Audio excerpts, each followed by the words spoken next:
परभणीतल्या भाजपच्या आमदार मेघना बोर्डीकर यांनी आपला मतदानाचा अधिकार बजावला। यावेळेला त्यांचे चिरंजीव ध्रुव साकोरे देखील हजर होते। ध्रुव साकोरे याचं हे पहिलं मतदान असून तो लंडनहून मतदानासाठी आलेला आहे। त्याच्याशी संवाद साधलाय आमच्या प्रतिनिधींनी।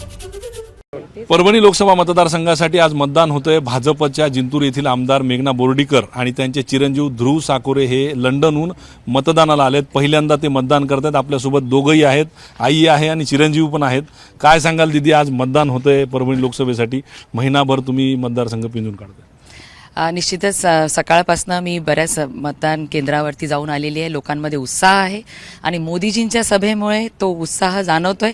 लोक स्वतःहून सकाळी 6:30 वाजल्यापासून रांगांना लागलेले आहेत आणि शहरी बूथवरती तर 600, 700, 900 पर्यंत मतदान आतापर्यंत झालेलं आहे।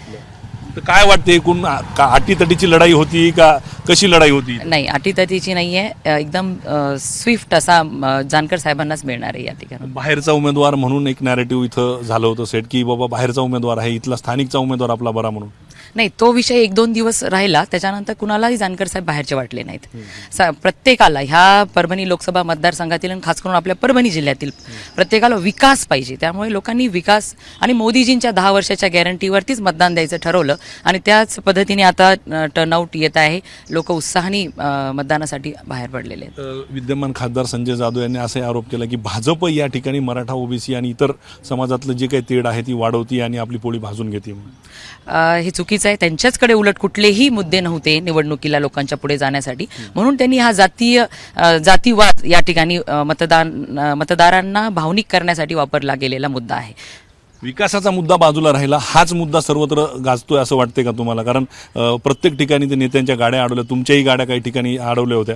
नाही, बघा, आत्तापर्यंत खान पाहिजे का बाण पाहिजे ह्याच्यावरतीच हे संजय जाधव निवडून आलेले आहेत। आता तो मुद्दा तर राहिलेला नाहीये, म्हणून काय तर हे आता जे काही चालू आहे तो जातीवाद हा करून मतदान लोकांना भावनिक करून घ्यायचा, विकासाचा मुद्दा दूर ठेवायचा हा त्यांचा उद्देश होता। पण जनतेने तो त्यांचा मुद्दा साफ पाडलेला आहे आणि त्यामुळे मतदानातून दिसणार आहे आपल्याला। मेघना साकोरे यांचे चिरंजीव ध्रुव लंडनहून आलेत मतदान करण्यासाठी। हो, खरी गोष्ट आहे। मी मागच्या वर्षीच 18 झालो, आता 19 वर्षाचा आहे। मग म्हणलं पहिलं मतदान आपलं मोदीजींनाच जायला पाहिजे, म्हणून मी आलो इथं। काय वाटते, कशामुळे मोदीजींना मतदान करायला पाहिजे तुम्ही? बघा, आता मी लंडनला राहतो विदेशात, तर आम्ही जेव्हा पण कुठे जातो लोकांना म्हणतो वी आर इंडियन्स, सगळे एकदम शॉक होऊन जातात। सगळे म्हणतात वाव, इंडिया खूप पुढे चाललं आहे। कारण की तुम्ही बघितलं तर मोदीजींच्या आधी आपलं देश इतकं प्रगती नव्हतं करत। जगभराला वाटायचं की आपल्या देशात फक्त आणि फक्त गरिबी आहे, पण मोदीजी आल्यापासनं आपलं देश फास्टेस्ट ग्रोइंग इकॉनॉमी आहे, नंबर 5 ला आलंय। ते सोडलं तर कोरोनाच्या टाईमला आपण जगभराला वॅक्सिन्स आणि मेडिसिन दिल्या होत्या। हे सगळ्या गोष्टी जग बघतं आणि मग आजकाल इंडियाची रिस्पेक्ट इतकी वाढली की आम्हाला एकदम प्राऊड फील होतं आम्ही बाहेर असताना कोणाला सांगितलं की आम्ही इंडियन आहोत। तरुणांचे प्रश्न आहेत भारतातले किंवा मग आपल्या ह्याच्यातले, पण बेरोजगारीचा विषय समोर येतोय, ह्या संदर्भामध्ये मोदींवर आरोप केले जातात। बघा, बेरोजगारीचे आरोप केले जातात, पण जर आपण स्टॅटिस्टिक्स बघितले तर मोदीजी आल्यापासून एम्प्लॉयमेंट रेट्स वाढलेच आहेत, असं नाही की कमी झाले आहेत। आणि हो, थोडेसे इश्यूज असतील, पण जर आपण डेव्हलपमेंट बघितली 2014 नंतर आणि त्याच्या पहिले तर खूपच ड्रास्टिक चेंज आहे। त्यामुळे मोदीजींना साथ दिलीच पाहिजे। तर हे विजन आहे तरुणांचं, ते तर थेट लंडनहून या ठिकाणी आले मतदानासाठी।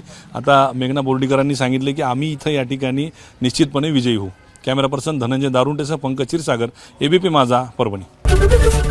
एबीपी माझा, उघडा डोळे बघा नीट।